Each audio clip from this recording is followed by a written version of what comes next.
Tout a été dit sur ce fameux lundi 11 mai, jour de déconfinement en France. Mais seule la revue de presse est en mesure de vous présenter le reportage effectué par celui qui sera pour toujours le plus grand commentateur des grands événements historiques. Et ça en a été un, justement, d'événements historiques. Voici Monsieur Léon Zitrone.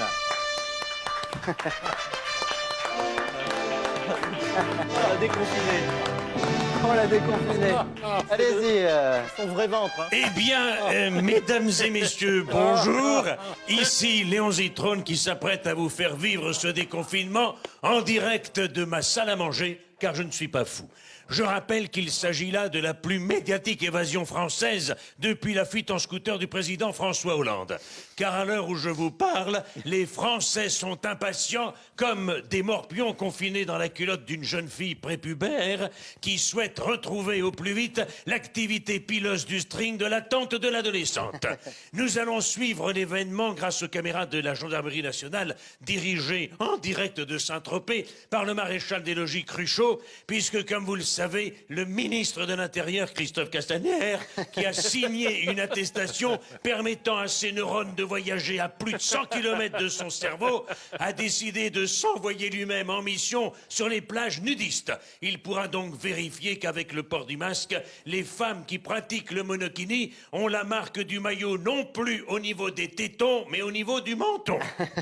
Mais je vois, mesdames et messieurs, bonsoir, que le Premier ministre, Édouard Philippe, casaque grise, barbe à damier noir et blanc, sort des haras du Havre pour donner le départ. Il a à la main le processus du protocole du règlement de ce déconfinement qui est d'une grande simplicité puisqu'il se décline en 953 points, 2175 articles et 21 912 alinéas modifiés 1 354 000 fois. Et c'est parti!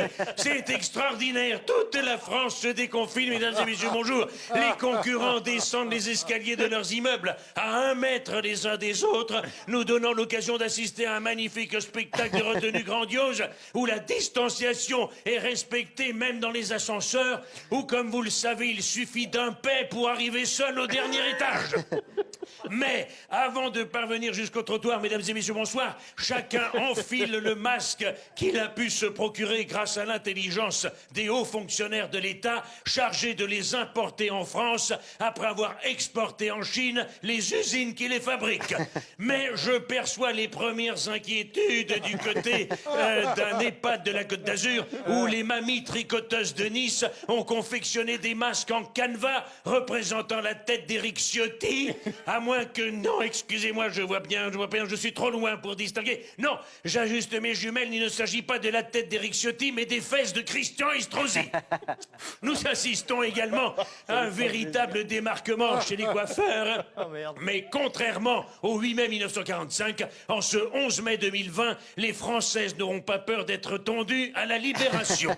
Tandis que se rapprochent à la corde les confinés célibataires privés des rencontres amoureuses depuis 2 mois et que l'on reconnaît aux ampoules qu'ils ont à la main droite et à l'inflammation de leurs poignets. Ils arrivent au cri de « les protections, on s'en branle, on en a marre de s'astiquer », tout en tentant de repérer leurs homologues féminines qui déambulent au cri de « des boules, nous voulons des boules ».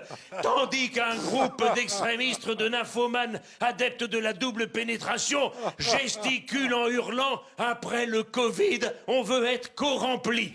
Mais Voici que le professeur Raoult, arrivé de Marseille le matin même sur un char de la Gay Pride, se met à distribuer en guise de potion magique des pilules d'ecstasy enrichies à la chloroquine. Sur la droite de votre écran, vous pouvez voir le professeur Salomon en pleine négociation avec Martine Aubry, puisqu'il tente de lui échanger des tests sérologiques contre des éthylotests.